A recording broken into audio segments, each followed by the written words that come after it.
Hey everyone and welcome back. Now in the previous video we created our first CloudFormation stack based on S3 template. However, the template was very simple and all it did was it created a simple S3 bucket. So what we'll do in today's video is we'll go much more further and we'll be speaking about three important configuration parameters. One is the resource properties, second is the update stack, and third is the delete stack. So let's begin our journey and let's understand each one of them. So the first thing that we will be discussing is the delete stack. Now a delete stack is a feature of CloudFormation which basically allows us to delete all the resources which were created from a single stack. Now let's take an example. You have a stack 1 for application A. Now what are the things that are involved within this stack? You have a load balancer, you have EC2 instances, you have a MySQL database, and you have a S3 bucket.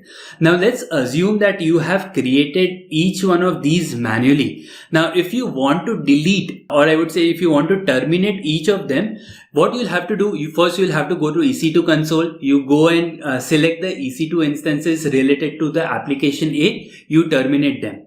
You go to the MySQL database, you find the right database, you terminate them, and so on.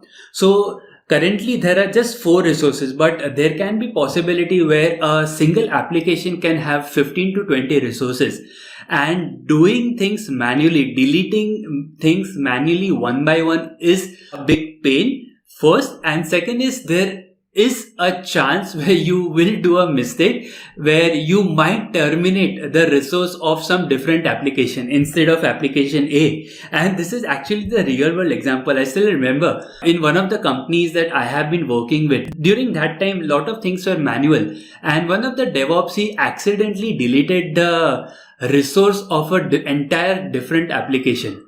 And since then we actually decided to move towards the infrastructure as a code, because these manual mistakes might prove to be very not economical.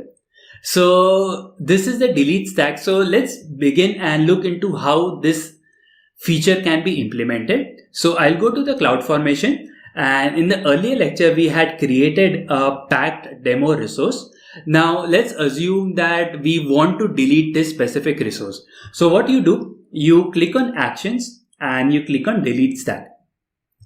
I'll click on yes, delete, and it will go ahead and delete the entire stack. Now currently our stack is just S3. However, if you have a very big stack, it might be 15-20 resources, CloudFormation knows it created which resource and it will only delete the resource which it has created of a particular stack. So there is no chance of deleting some other application resource. That is the first part. And second part is that terminating resource is much more faster. You don't really have to hop into various consoles and terminate the resource manually. So this is about delete stack. Now let's go back to our PowerPoint presentation and study about update stack. Now in the update stack, what it basically allows us to do is that it allows us to update configuration related to stack. So now let's assume that you have created these 4 resources. Now within the S3 bucket, you want to add a specific configuration. So let's assume you want to enable the versioning pertaining to this specific S3 bucket. So this is done with the help of update stack. So if you already have a stack created and you want to update certain configuration parameters related to the resource which are already created, you can do that with the help of update stack. So what we'll do is, since we have already deleted our resources, we will be creating our first resource yet again of type S3 bucket, and we'll look into how exactly the update stack would really look like. So I have a S3 bucket. If you'll see, this is the S3 bucket that we were writing. Now along with that, what we will do is we will specify the bucket name this time. Now in order to understand on how exactly can we write the bucket name, we have to go towards the AWS documentation and we'll select the AWS S3 bucket. Now if you go into the AWS S3 bucket, Here you will see that there are a lot of properties that we can define of type S3 bucket. So this is something that we had already seen earlier. Let me just revise it once more. So generally when you create a S3 bucket, I'll give a random name. There are lot of configuration parameters that you can give. So these are all the properties that you can define to the specific S3 bucket.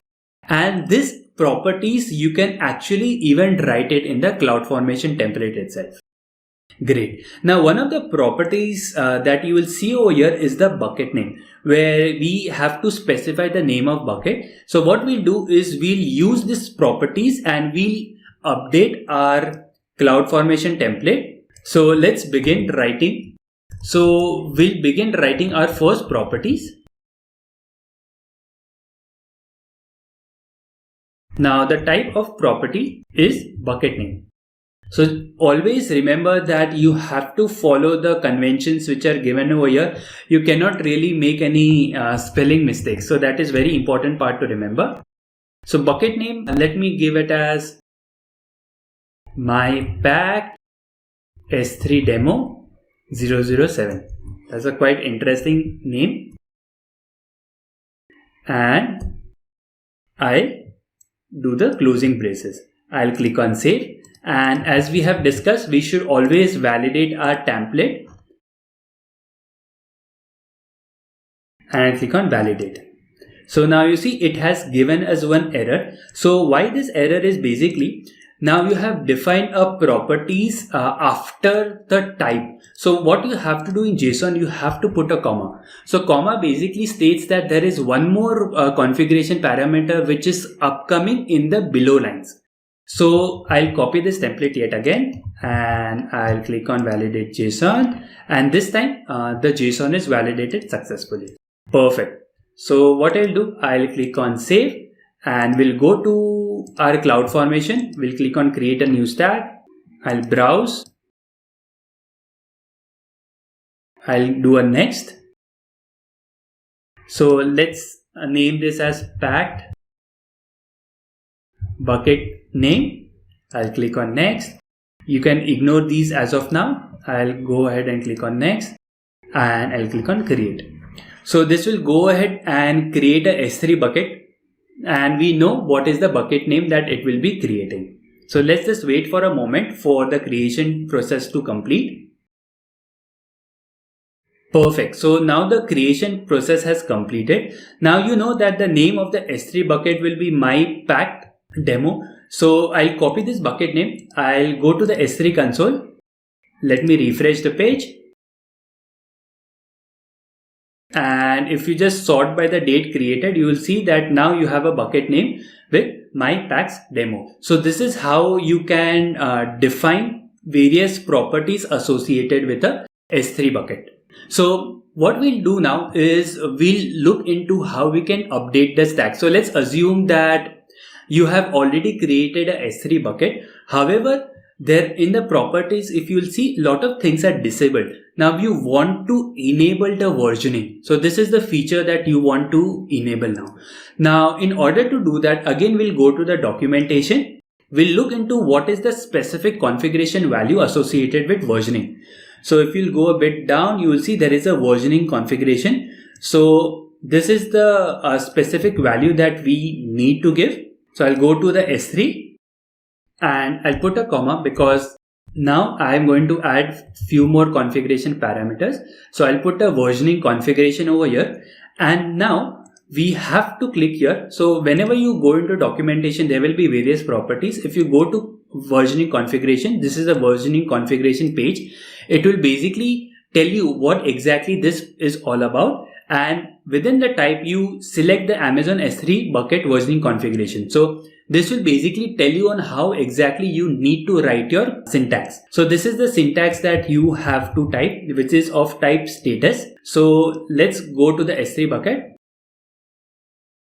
I'll open this up. I'll say status, and what should be the status is a question, and this would be the answer. If you go a bit down, there are two valid values for status. One is enable and second is suspended. So we'll click on enable. and we'll close the curly braces. Perfect. So this is our code. Let's quickly verify it in the JSON link so that we can be sure that everything seems to be perfect. And yes, it is a valid JSON. Now, what we have till now is we have a simple S3 bucket which does not have a versioning enabled. Now we want to enable the versioning. So what we'll do, we'll go ahead and click on actions. We'll click on update stack. Now within the update stack, I'll select our fresh file of type S3. I'll click on next. Let's select next. And I'll click on update. So this will update the S3 bucket configuration and basically it will enable the versioning related configuration. Perfect. So the update is completed successfully. So now if you go into the S3 bucket and if I just refresh the page, let's sort by date created. I'll select the bucket name and within the versioning you see now the versioning is enabled. So this is how you can update your stack, and anyways if you want to delete you can always delete the stack accordingly. So this is it about the high level overview related to properties, update stack and delete stack. So this is it about today's video. So I hope you understood the basics on how you can write a CloudFormation template, what are the update as well as the deletion properties.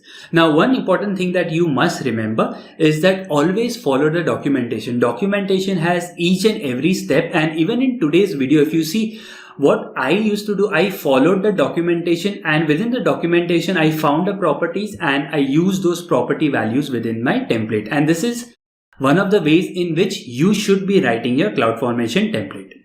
So this is it. In the next video, what we'll be doing is we will be speaking about the deletion policies related to CloudFormation. So this is it. I hope this has been informative for you and I look forward to see you in the next video.